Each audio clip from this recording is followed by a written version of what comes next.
বিকাল থেকে শুধু খানির ইচ্ছা হইলো, কিছু একটা খাইতাম মন চাইলো, তো চিপস আনাইছি দোকান থেকে, কিন্তু আমার চিপস হইতো না, অন্য কিছু লাগবো, নিজের হাতে বানাইয়া খাওয়া লাগবো। দৌড় দিয়ে গেছি গিয়ে আমি আমার রান্নাঘরে গিয়া আমি চিকেন বার করিলাম ফ্রিজ থেকে, বার করিয়া আমি এখন চিকেন ফ্রাই বানাইমু। আপনার সাথে ওই রেসিপিটা শেয়ার কিলা বানাই সপ্তাহ আপনার সাথে শেয়ার করবো। আর এটা কিন্তু আমরা ঘরের মোস্ট ফেভারিট একটা আইটেম, বিশেষ করে আমার হাতের এই আইটেমটা অনেক মজা হয়, আপনারাও বাসায় ট্রাই করবেন। তো এখানে সব জাত মশলা দিলাম, গরু যেটা আছিল হলুদ, মরিচ, লবণ, ধনিয়া, জিরা, ফাঁসফোড়ন, তারপরে আমি মাংসের মশলা দিলাম নাগামরিচ। নাগামরিচ না দিলে কিন্তু হইতো না, এটা নাগামরিচ দিবা, নাগামরিচ দিয়া তারপরে একটু তেল দিলাম, একটু দিতে গিয়ে বেশি সরিষার তেল দিলে তো আরো মজা হয়, কিন্তু আমার কাছে নাই সরিষার তেল, হাতের দ্বারা পাইছি না, তো কাই হতার লাগে সয়াবিন তেল দিয়েও খাম সারাই তো পালা করি একটা বাংলা ডলা দিয়া সপ্তাহে মিক্স করছি। মিক্স করিয়া এখন আমি ওখানে দিলাইলাম চিকেন দিয়া আবার আমি এখানে ডলাডলি শুরু করলাম। এখানে মুরগির গায়ে হলুদ করা শেষে আমি এখন একটারে ম্যাগনেশন লাগি তো পালা করি। এখানে গায়ে হলুদ না করিলে কিন্তু ভিতরে দিয়ে যাইতো না, মাংসের ভিতরে মশলা ঢুকতো না, তো লাগে বালা করিও মিক্স করা লাগবে। এগুলো থেকে ভিডিও দেখলে অবশ্যই কমেন্ট করে জানাইবা, ভালো লাগলে লাইক ফলো শেয়ার দিতে ভুলবা না, অবশ্যই একটা ফলো দিয়া যাইবা।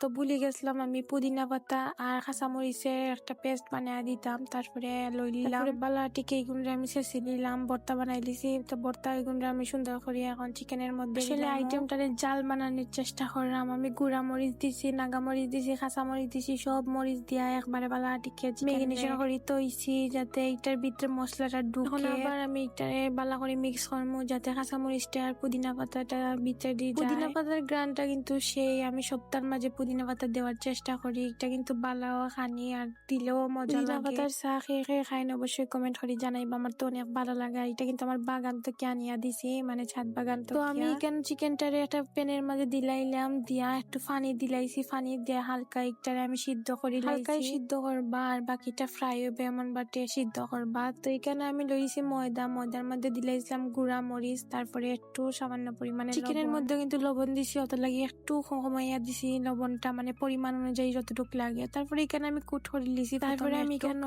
আমার যে মশলাটা আছে চিকেনের, ওই মশলাটা একটু দিলাইলাম ময়দার মধ্যে, আর একটু জুড়ি টাইপের করে দিচ্ছি, যাতে উপরে দিয়ে ক্রিস্পি হয়। চিকেন ফ্রাই যেটা খানি থাকে রেস্টুরেন্ট, মানে KFC স্টাইলের ওলা খানি করিলাম। তারপরে আবার আমি মশলার মধ্যে কুট করে আবার আমি ময়দার মাঝে দিলাম। তো গেল আমার চিকেনটা। আশা করি আপনারা বুঝতে পারছেন, বুঝতে না পারলে দেখে নিবা গিয়ে তাইলে। আর আমি আমার মতো করে বানাই খেয়ে রেসিপি আমি দেখি না, আমি আমার নিজের মতো করিয়ে বানাইছি। আপনারা ভালো লাগলে অবশ্যই ট্রাই করবা, আর মজা আছে। আর আমার মতো একবার হইলো বাসা ট্রাই করিয়া দেখবা, অনেক মজা হয়। তো আমার ভাগ্য দুইটা আছিল, তো খাইলাম। তো আজকে এই পর্যন্ত, সবাই ভালো থাকবা, আল্লাহ হাফেজ।